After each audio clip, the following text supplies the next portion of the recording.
আমি আজকে যে সূরাটা তেলাওয়াত করেছি সূরাটার নাম হচ্ছে সূরাতুদ দাহার বা সূরাতু আল ইনসান। ইনসান মানে হচ্ছে মানুষ। ইনসান মানে কি?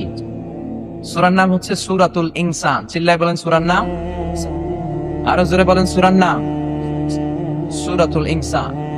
এই সূরাটি মাক্কি সূরা। কি সূরা? আমি যখন বক্তব্য করি আমি কনসিডার করি যারা আমার সামনে বসে আছে তারা আমার ছাত্র, আর আমি শিক্ষকের পর্যায়ে বসে আছি। তো যখনই প্রশ্ন করবো আওয়াজ করে উত্তর দেওয়ার দরকার আছে না নাই?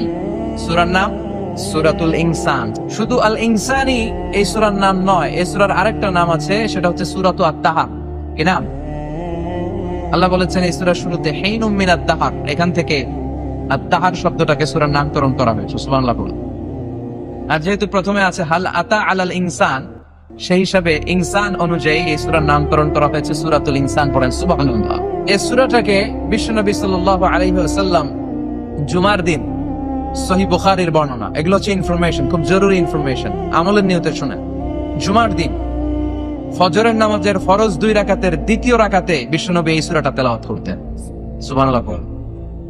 আর প্রথম রাকাতে পড়তেন সূরাতু আস-সাজদা, আলিফ লাম মিম তানজিলুল কিতাব লা রাইবা ফি মির রাব্বিল আলামিন।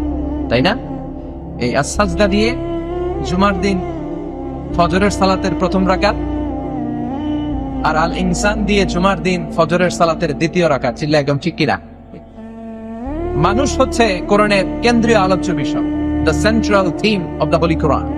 আপনাকে যদি কেউ প্রশ্ন করে what is the central theme of the holy Quran, কোরআনের কেন্দ্রীয় আলোচ্য বিষয় কি, যদিও এটা নিয়ে পৃথিবীতে অনেক ডিবেট আছে। কেউ বলেছে কোরআনের subject matter or the central theme of the holy Quran হচ্ছে যিকরুল আখিরা, আখিরাতের স্মরণ। কোরআনের 30 পারায় যা আছে এক কথায় যদি কেউ বলতে চায় তাহলে বলবে এটা আখিরাতের স্মরণ। এটা ঠিক। আবার কেউ কেউ বলেছে কোরআনের সেন্ট্রাল থিম হচ্ছে কানেক্টিভিটি উইথ ইউর লর্ড, আল্লাহর সাথে আপনার সম্পর্ককে কিভাবে বাড়ানো যায়, কোরআনে এই কথাই বলা হয়েছে। কিন্তু সবচাইতে প্রণিধানযোগ্য যে কথা সেটা হচ্ছে কোরআনের কেন্দ্রীয় আলোচ্য বিষয় হচ্ছে মানুষ। কোরআনের কেন্দ্রীয় আলোচ্য বিষয় কি? আমরা কি? আমরা সবাই কি? মানুষ। আমরা হচ্ছি কোরআনের কেন্দ্রীয় আলোচ্য বিষয়, কারণ কোরআনে যা বলা হয়েছে সব মানুষকে নিয়ে বলা হয়েছে। কোরআনে যা আছে সব মানুষের কথা। কোরআনে যত কথা, এই কথাগুলো সব মানুষের জন্য কথা। চিল্লায় পড়েন আল্লাহু আকবার। মানুষকে আল্লাহ তাআলা পৃথিবীতে অনেক অনেক বেশি মর্যাদা দিয়েছে। তাই কোরআন চায় মানুষকে মানুষের মতো বানাতে। আমরা প্রায় একটা কথা শুনি যে আমাদেরকে মানুষের মতো মানুষ হওয়া উচিত, শুনি না? আমাদের আব্বা আম্মারা বলে না বাবা মানুষের মতো মানুষ হইও, কি বলে? তো কোরআন পড়লে আপনারা মানুষের মতো মানুষ হবে। কোরআনের introductory Surah, preface of the book, মানে কোরআনের ভূমিকা হচ্ছে সূরাতুল ফাতিহা। ফাতিহাটাকে যদি বাদ দেন তাহলে কোরআনের সর্বপ্রথম সূরা কি?